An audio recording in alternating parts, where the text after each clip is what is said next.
Bismillahirrahmanirrahim. Assalamu alaikum everyone. Welcome to Barakat Academy Online.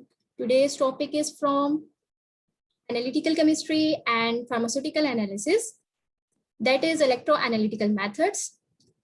The first method is potentiometry that we will discuss today, and we will start from the electroanalytical methods basics. So let's start. Electroanalytical methods, as the term indicate, there are further two terminologies, electro and analytical. Electro is for electricity and analytical is for analysis. So any method of analysis that consumes electricity for this purpose is known as electroanalytical method. Simple. So methods of analysis which is done by using electricity is known as electroanalytical method.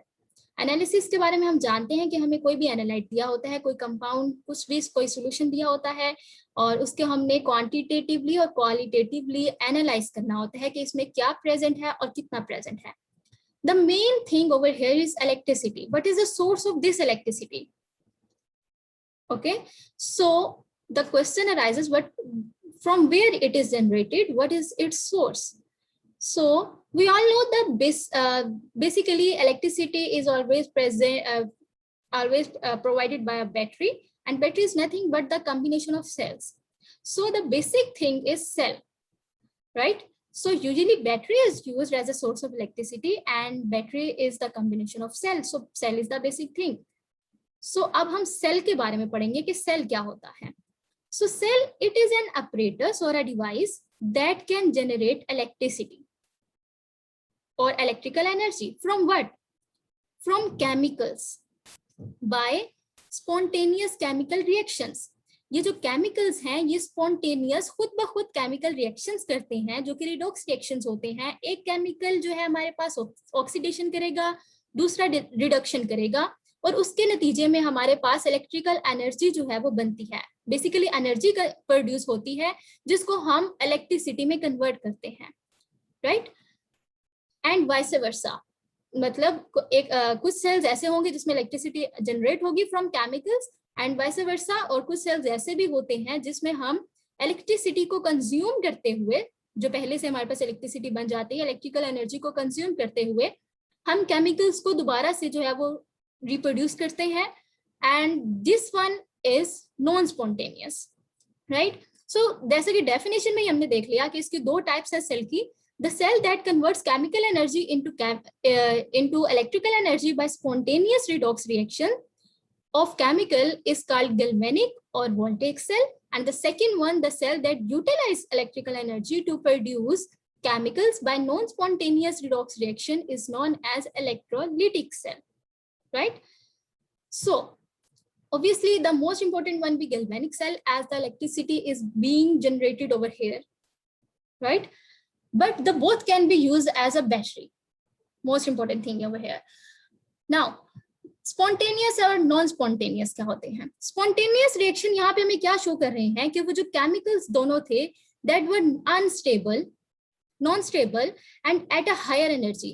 जो चीज non stable होती है वो ज्यादा energy पर होती है, और जब वो स्टेबल होने की कोशिश करती है तो वो स्पॉन्टेनियसली करती है, वो खुद ब खुद जो है वो स्टेबल होने की तरफ जाती है by nature.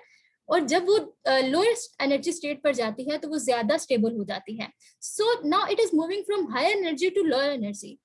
It is releasing energy. This energy is being utilized to produce electricity, right? So this is the process of behind the spontaneous. And non-spontaneous mean कि जो हम केमिकल्स को दोबारा से रीजनरेट कर रहे हैं उसके लिए हमें एनर्जी चाहिए है, वो स्पॉन्टेनियसली नहीं हो रहे, right? So first of all we will discuss components of an electrochemical cell. Definition study की. अब कंपोनेंट्स, दोनों इलेक्ट्रोकेमिकल सेल हम इनको कह सकते हैं क्योंकि इन दोनों सेल्स के अंदर हमने देखा था कि इलेक्ट्रिसिटी और केमिकल जो है वो आपस में इंटरलिंक थे. केमिकल इलेक्ट्रिसिटी में कन्वर्ट हो रहे हैं और इलेक्ट्रिसिटी केमिकल में कन्वर्ट हो रहे हैं. तो दोनों के पास जो कॉमन हमारे पास अपरेटस होता है, दोनों के पास हमारे पास कंपोनेंट्स हैं, दोनों के अंदर टू इलेक्ट्रोड्स होते हैं and there will be electrolyte. What is electrode? Electrode is nothing but metallic और non metallic strip at which redox reactions occur. And दो टाइप्स होती हैं इनकी भी आगे से, जो दो इलेक्ट्रोड्स होते हैं, one is acting as an anode and second is acting as an cathode. Anode क्या होता है? At which oxidation occur, and oxidation जो है यहाँ पे हम इन टर्म्स ऑफ इलेक्ट्रॉन्स लेंगे, लॉस ऑफ इलेक्ट्रॉन्स। और कैथोड क्या है? At which reduction occur, that is gain of electrons. Electrolyte क्या है? बहुत इंपॉर्टेंट है, एन एक्वस और molten substance that conducts electricity. ये एक ऐसा सब्सटेंस होगा जो एक्वस फॉर्म में होगा या मोल्टन फॉर्म में होगा। एक्वस और मोल्टन से मुराद ये है कि ये सब्सटेंस अपने आयंस में मौजूद होगा। जब भी हम किसी सब्सटेंस को, किसी कंपाउंड को डिसॉल्व कर देते हैं, जो इलेक्ट्रोलाइट हो, बेसिकली नॉन इलेक्ट्रोलाइट्स भी प्रेजेंट है। इलेक्ट्रोलाइट की एग्जांपल है NaCl। तो उसको जब हम एक्वस फॉर्म में बनाएंगे या उसकी मोल्टन फॉर्म होगी, तो वो अपने Na पॉजिटिव और Cl नेगेटिव आयंस की फॉर्म में होगा। और जब भी आयंस मौजूद होते हैं तो वो हमेशा आयनिक कंडक्शन शो करते हैं। सो एक होगी हमारे पास चीज इलेक्ट्रोलाइट और सेकंड होगी हमारे पास इलेक्ट्रोड्स। ये मेन चीजें हैं जो दोनों के पास होगी। सो स्टार्ट करते हैं cell wise. First one is galvanic cell. So what was the concept behind galvanic cell? हमने एक स्ट्रिप ली, मेटालिक स्ट्रिप ली, दैट इज जिंक, और दूसरा हमने एक इलेक्ट्रोलाइट ले लिया जो हमारे पास इस केस में है जी कॉपर सल्फेट, राइट। और कॉपर सल्फेट के एक्वस फॉर्म में है तो वो अपने जो है वो हमारे पास किस में मौजूद होगा? अपने आयंस में मौजूद होगा, सही है। तो अब क्या होगा यहाँ पर? ये जो स्ट्रिप है ये हमारे पास बिल्कुल जो है वो स्टेबल है। हमारे पास जो जिंक की ऑक्सीडेशन स्टेट क्या है? वो एलिमेंटल फॉर्म में है, तो इसकी जिंक की ऑक्सीडेशन स्टेट क्या होगी? 0। और ये चूंकि अपने आयनिक फॉर्म में मौजूद है, ओवरऑल तो कंपाउंड न्यूट्रल है, लेकिन आयनिक फॉर्म में होने की वजह से इस पे 2+ चार्ज मौजूद है। अब we all know that metals have tendency to lose their electrons. So ये क्या करेगा? जैसे ही अपने पास किसी ऐसे को पुअर को देखेगा जिसके पास इलेक्ट्रॉन्स लेने की टेंडेंसी मौजूद है, तो ये अपने इलेक्ट्रॉन जो है वो जल्दी से दे देगा, ठीक। तो ये क्या करेगा? अपने इलेक्ट्रॉन्स को लूज करेगा और खुद जो है वो सॉल्यूशन में जंप कर जाएगा। और क्या होगा? ये जो हमारे पास पहले से कॉपर यहाँ पर वेट कर रहा होगा, ये फौरन से जाके इन इलेक्ट्रॉन्स को गेन करेगा और जाकर हमारे जो है इलेक्ट्रोड पर डिपॉजिट हो जाएगा, राइट। और यहाँ पे अगर हम केमिकल रिएक्शन की बात करें तो जिंक क्या कर रहा है? अपने इलेक्ट्रॉन्स को लूज कर रहा है और जिंक आयन के अंदर जो है वो कन्वर्ट हो रहा है। तो zinc is getting oxidised basically, right. And the second thing over here is copper from the electrolyte. But ये क्या कर रहा है हमारे पास? ये हमारे पास रिडक्शन करता हुआ नजर आ रहा है। Copper is getting 2 electrons and copper जो है वो 0 ऑक्सीडेशन स्टेट में जा रहा है। सो अगर आपकी ऑक्सीडेशन स्टेट 0 से बढ़ रही हो, oxidation state increases, that is oxidation and this is reduction. +2 से 0 में चला गया, तो अगर आपकी ऑक्सीडेशन स्टेट 0 की तरफ जा रही है तो वो आपकी रिडक्शन है। सो ये इसके पीछे जो है वो प्रोसेस था कि एक चीज ने क्या किया? अपने इलेक्ट्रॉन्स को दिया और जो आयन जो है वो फौरन से मूव कर गए। तो ये हमारे पास basically within the solution जो है वो आयनिक कंडक्शन चल रही थी। और जिंक जो है हमारे पास एनर्जी को जो है केमिकल्स जो है वो इलेक्ट्रिसिटी को बेसिकली प्रोड्यूस कर रहे हैं, तो यहाँ पर बहुत ज्यादा एनर्जी है। इस एनर्जी से होता क्या है? सिर्फ ये बीकर ही गर्म होता है, हमारे ये काम किसी एनर्जी नहीं आ सकती। सो हमारा पर्पस ये था कि हम इस एनर्जी को जो है वो किसी तरह से यूटिलाइज कर सकें। और अगर इस रिएक्शन को अगर हम पूरा करने की कोशिश करें तो ये कुछ इस तरह से बनेगा हमारे पास। जो हमारे पास राइट हैंड साइड है, लेफ्ट हैंड साइड के अंदर ऐड कर दें, और जो इस साइड पर है हमारे रिएक्टेंट प्रोडक्ट साइड में है उसको प्रोडक्ट साइड में लिख दिया। तो इससे क्या होगा? हमारा जो इलेक्ट्रॉन्स हैं वो नलिफाई हो जाएंगे, right. So zinc is getting oxidised and copper is getting reduced. 0 oxidation state यहाँ पर आनी थी। नाउ इसी केमिकल रिएक्शन को हम एक और तरह से भी लिख सकते हैं, क्योंकि कॉपर जो है वो अकेला नहीं है, कॉपर यहाँ पर कॉपर सल्फेट के साथ मौजूद है। तो अगर मैं इसको कॉपर सल्फेट के साथ ही लिखने की कोशिश करूं तो क्या ये हमारे पास रिएक्शन कुछ इस तरह से बनेगा कि जिंक और कॉपर सल्फेट। और यहाँ पे क्या हो रहा है? बेसिकली जो जिंक है हमारे पास वो +2 फॉर्म में जब सोल्यूशन में जाता है तो ये कॉपर के साथ अब जो है वो बॉन्ड बना लेगा और जिंक सल्फेट बन जाता है प्लस कॉपर। सो क्या देखने में आया कि जब हमने जिंक को कॉपर सल्फेट के साथ रिएक्ट करवाया तो यहाँ पर रिप्लेसमेंट रिएक्शन देखने में आया। बेसिकली जिंक ने कॉपर को रिप्लेस कर दिया और जिंक सल्फेट बना दिया और कॉपर जो है हमारे पास बाहर निकल गया 0 ऑक्सीडेशन स्टेट के साथ। But most interesting thing over here, when we reversed it, no reaction happened spontaneously. ये सब कुछ spontaneously हुआ था, spontaneously खुद ब खुद हो गया जब हमने इन दोनों चीजों को कांटेक्ट में किया. रिवर्स का मतलब क्या है कि अगर मैं इस जो हमारे पास इलेक्ट्रोड है इसको कॉपर का बना दूं और यहाँ पर जिंक सल्फेट डाल दूं, तो ऐसा नहीं होता कि अब कॉपर जो है हमारे पास, ऑल्दो कि कॉपर भी मेटल है, कि कॉपर जो है हमारे पास इलेक्ट्रॉन्स को लूज करते हुए यहाँ पर आ जाए और जो हमारे पास जिंक मौजूद है वो इलेक्ट्रॉन को गेन करने के लिए जाए और कॉपर जो है वो बाद में सल्फेट के साथ बॉन्ड बना ले. ऐसा कुछ भी देखने में नहीं आया. और ये सब कुछ हमें कैसा पता चलता था, हम यहाँ पे जो है वो जिंक सल्फेट के रिएजेंट्स को अप्लाई करते थे कि जो हमारे पास कुछ टेस्ट होते थे, केमिकल टेस्ट, प्रेसिपिटेट बनते थे, तो इसका मतलब है जिंक सल्फेट प्रेजेंट है, अदरवाइज नहीं प्रेजेंट है. राइट.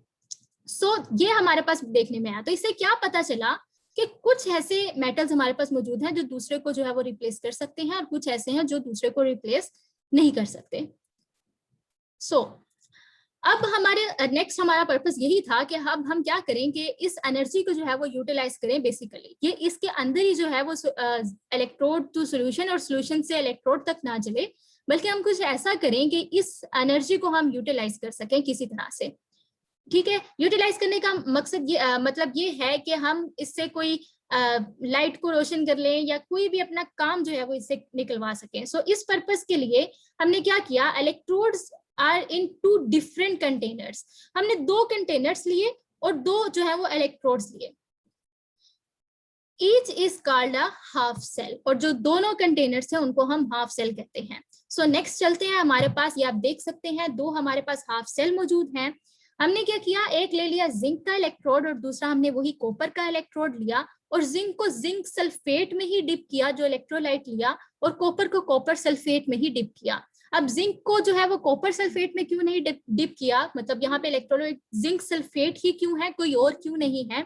तो इसका बड़ा सिंपल सा रीजन यही है कि अगर यहाँ पे कॉपर सल्फेट होता तो जिंक ने तो यहीं पे इलेक्ट्रॉन लेने थे और कॉपर ने यहीं से वहां चले जाना था, तो ये इन्होंने फिर एनर्जी तो वहीं पे अंदर की अंदर ही रहेगी, तो बाहर तो एनर्जी नहीं आई. तो हमारा बेसिक पर्पस यही था कि एनर्जी जो है वो अंदर के अंदर ना रहे.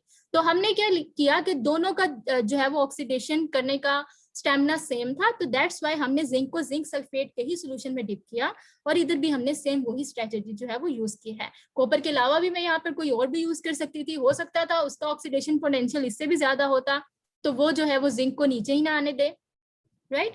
सो इस तरह से जिंक को जिंक सल्फेट में और कॉपर को कॉपर सल्फेट में जो है वो डिप कर दिया. अब क्या होगा, हमारे पास जिंक जो है वो इलेक्ट्रॉन्स को लूज करते हुए हमारे सोल्यूशन में आना शुरू कर देगा, और क्या होगा हमारे पास, हम इसको कनेक्ट कर देते हैं इसके साथ. ये एक्सटर्नल सर्किट है अब बेसिकली. अब इसके अंदर जो आयनिक कंडक्शन थी वो अब अभी फिलहाल जो है वो आपको नजर नहीं आ रही. आयनिक कंडक्शन अब रुक गया. अब जो हमारे पास कंडक्शन हो रही है वो हमारी हो रही है externally. So these electrons right, जब ज्यादा जो है वो सारे जिंक जो है वो जाना शुरू कर देंगे हमारे पास, इसमें सॉल्यूशन में जाना शुरू कर देंगे, तो इससे क्या होगा कि हमारे यहाँ पर इलेक्ट्रॉन्स जो है वो जमा होने शुरू हो जाएंगे. और जब इलेक्ट्रॉन्स को कोई रास्ता मिलेगा कि यहाँ पर कोई पहले से पुअर चीज जो है वो है, तो क्या होता है, ज्यादा से कम की तरफ खुद ही जो है वो हमारे पास इलेक्ट्रॉन्स जो है वो मूव करना शुरू कर देते हैं. सो इलेक्ट्रॉन्स जो है वो मूव करते हुए जब जाएंगे हमारे पास कॉपर की तरफ, तो ये कॉपर जो है वो इसको जाकर एक्सेप्ट करेगा.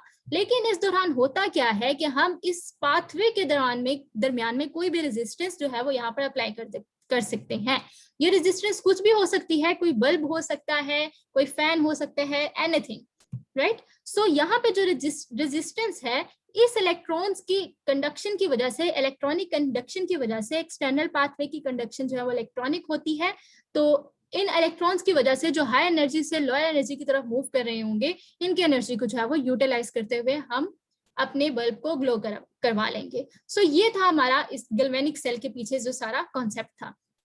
नाउ जिंक पर क्या हो रहा है, ऑक्सीडेशन हो रही है, और कॉपर पर क्या हो रहा है, जो रिडक्शन हो रही है.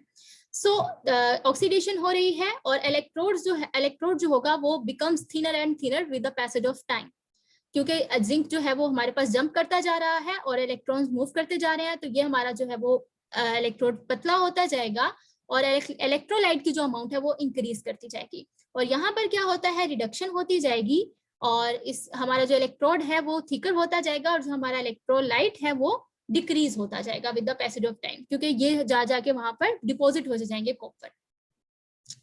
नाउ द नेक्स्ट थिंग, क्या ये इतना ही आसान है कि ये हमारे पास अब ये जिंक जो है बस ये वन वे प्रोसेस ही है कि जिंक यहाँ से बस इधर जाई जा रहा है, ये वाला बस जिंक बैठा हुआ है आराम से, ये कुछ भी नहीं कर रहा, राइट? सो ये हमारा नेक्स्ट क्वेश्चन है कि क्या ये सिर्फ वन वे प्रोसेस है, ये टू वे प्रोसेस है, इस जिंक का क्या रोल है यहाँ पर? सो नेक्स्ट चलते हैं जी, हमारे पास इसी तरह से सेम चीज जो है वो कॉपर के साथ है कि कॉपर जो है ये बस इसी तरह बैठा है, मतलब ये अगर अलग बैठा है तो इसके पास भी तो ऑक्सीडेशन या रिडक्शन का कुछ स्टेमिना होगा ना, कि ये भी मेटल है। सो ये ऑक्सीडेशन नहीं कर रहा, ये इलेक्ट्रॉन को लूज करते हुए क्या जंप नहीं कर रहा सोल्यूशन में। सो ये हम देखते हैं नेक्स्ट वीडियो में। सो जहाँ पे ऑक्सीडेशन होती है उसे हम एनोड कहते हैं, जहाँ रिडक्शन होती है उसे हम कैथोड कहते हैं। सो गैल्वेनिक सेल में जो है वो इसी वजह से एनोड पर नेगेटिव चार्ज होता है, क्योंकि यहाँ पर इलेक्ट्रॉन्स जो है वो जमा होते जाते हैं जिंक के जो है वो सोल्यूशन में जाने के बाद, और यही इलेक्ट्रॉन्स फिर यहाँ पर मूव करते हैं, और यहाँ पर जो है वो डेफिशिएंसी होती है इलेक्ट्रॉन्स की, इस वजह से कैथोड पर हमारे पास पॉजिटिव चार्ज होता है।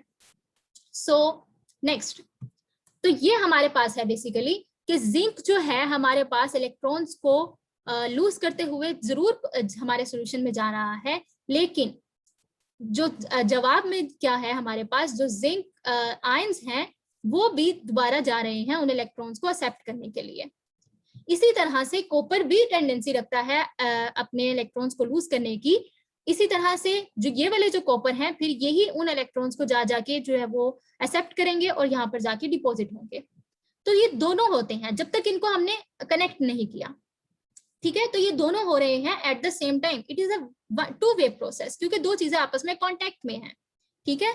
लेकिन देखा क्या गया है, तो हमने सिंपली क्या किया, यहाँ पे दो एरोस लगा दिए कि ये हमारे पास फॉरवर्ड रिएक्शन भी होता है और ये बैकवर्ड रिएक्शन भी होता है, कि यही जिंक आयंस इलेक्ट्रॉन्स को एक्सेप्ट कर करके दोबारा से इलेक्ट्रोड पे डिपॉजिट भी होते हैं। लेकिन देखा ये गया है जिंक के केस में जो इनके फॉरवर्ड रिएक्शन करने की कैपेबिलिटी है, फॉरवर्ड रिएक्शन जो है वो ज्यादा होता है और रिवर्स रिएक्शन जो है वो कम होता है, एंड देन इक्विलिब्रियम आ जाता है हमारे पास, कि जो हमारा जो इक्विलिब्रियम होता है वो फॉरवर्ड डायरेक्शन में ज्यादा होता है। और कॉपर के केस में जो हमारा इक्विलिब्रियम होता है वो बैकवर्ड डायरेक्शन में ज्यादा होता है। फॉरवर्ड रिएक्शन में होने का मकसद मतलब पता क्या है कि जिंक जो है हमारे पास ज्यादा सोल्यूशन में मौजूद होगा और जो हमारे इलेक्ट्रॉन्स हैं वो यहाँ पर ज्यादा मौजूद होंगे। ज्यादा जो है वो जिंक आके इसको एक्सेप्ट नहीं करे, हमारा बैकवर्ड रिएक्शन थोड़ा है।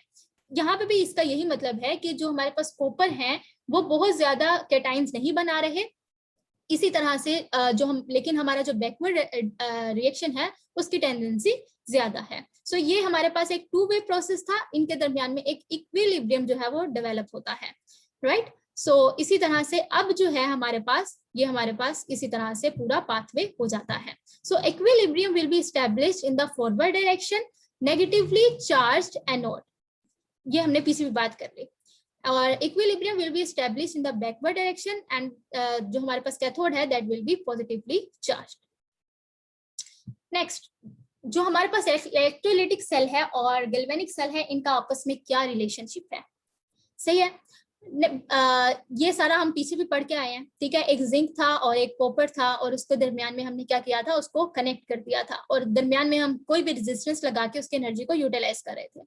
अब हम क्या करते हैं, हमने कुछ भी नहीं किया, सिंपली उसी रेजिस्टेंस को हमने बेसिकली रिप्लेस कर दिया है, उस रेजिस्टेंस को, ये हमने पाथवे पूरा किया है और उस रेजिस्टेंस को हमने रिप्लेस कर दिया है एक और सेल से, that is electrolytic cell, electrolytic cell, ठीक है? सो इलेक्ट्रोलाइटिक सेल में क्या है, हमने इसको जो है वो जो हमारे पास एनोड था जहां से इलेक्ट्रॉन्स मूव कर रहे थे उसको हमने एक के साथ इलेक्ट्रोड के साथ किया और एक को दूसरे के साथ किया। अब इसमें जो दो इलेक्ट्रोड्स यूज होते हैं वो दोनों के दोनों इनर्ट इलेक्ट्रोड्स होते हैं। आप प्लैटिनम यूज कर सकते हैं, आप कार्बन यूज कर सकते हैं जो खुद रिएक्शन में पार्टिसिपेट ना करें। और यहाँ पे जो इलेक्ट्रोलाइट यूज किया गया है दैट इज NaCl, और इलेक्ट्रोलाइट आप देख सकते हैं अपने आयंस की फॉर्म में मौजूद है। अब क्या होता है, जैसे ही ये अब इलेक्ट्रोलाइटिक सेल जो है वो अपनी बैटरी के साथ जो इलेक्ट्रिसिटी के साथ है अब कनेक्ट हो चुका है। अब इलेक्ट्रिसिटी की मदद से हम केमिकल्स को प्रोड्यूस करने वाले, हमने केमिकल से इलेक्ट्रिसिटी प्रोड्यूस की पीछे, अब हम क्या करने लगे, केमिकल्स को प्रोड्यूस करेंगे बाय यूजिंग इलेक्ट्रिसिटी।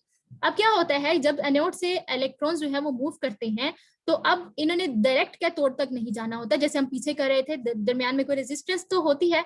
अब रेजिस्टेंस क्या है हमारे पास, ये जब इस इलेक्ट्रोड तक पहुंचते हैं तो इस इलेक्ट्रोड पे चूंकि ज्यादा नेगेटिव चार्ज आ जाता है, तो जो हमारा सोल्यूशन में पड़ा Na पॉजिटिव होता है, ये उस नेगेटिव की तरफ अट्रैक्ट होता है और इस पर जाके डिपॉजिट हो जाता है, राइट। सो अब जो है हमारे पास नेगेटिव से जो है हमारे पास कनेक्टेड है, नेगेटिव वाला एनोड पे नेगेटिव चार्ज है, नेगेटिव से कनेक्टेड है, तो इसे इस वजह से हमारे पास इस इलेक्ट्रोड पे नेगेटिव चार्ज होगा, लेकिन इसे हम कैथोड कहेंगे। यहाँ पे एनोड नेगेटिव है, इसे हम कैथोड कहेंगे क्योंकि इसकी तरफ कैटाइंस जो है वो मूव करके जा रहे हैं, ठीक है। और यहाँ पे क्या हो रही है, हमारे पास रिडक्शन हो रही है, और जहाँ पे रिडक्शन होती है उसे हम कैथोड कहते हैं। और इसी तरह से Cl नेगेटिव, अब क्या होगा, अब यहाँ पे कॉपर तो इंतजार कर रहा था कि मेरे पास इलेक्ट्रॉन्स आ रहे हैं, लेकिन अभी तक वो इलेक्ट्रॉन पहुंचे नहीं, क्योंकि वो तो Na ने जाके एक्सेप्ट कर रही है, Na जाके यहाँ पर डिपॉजिट हो जाएगा और हमें सोडियम मेटल मिलेगी, राइट। सो अब सोडियम तो है वो यहाँ पे जाके डिपॉजिट हो गया। अब इसके इलेक्ट्रॉन्स को पूरा करने के लिए, पाथवे को पूरा करने के लिए, ये जो Cl नेगेटिव बैठा होता है, अब चूंकि NaCl इसका पार्टनर चला जाता है, तो ये क्या करता है, इस इलेक्ट्रोड पे जाके जो है वो अपने इलेक्ट्रॉन्स को लूज करता है और खुद Cl2 गैस, क्लोरीन गैस की फॉर्म में जो है वो बाहर निकल जाता है, लिबरेट हो जाता है, और इसी तरह से ये इलेक्ट्रॉन्स जो है वो वापस इस तक आ जाते हैं, ठीक है। सो ये हमारे पास जो है इन दोनों के दरमियान में क्या है, एक कनेक्शन है इलेक्ट्रोलिटिक सेल का और गैल्वेनिक सेल का।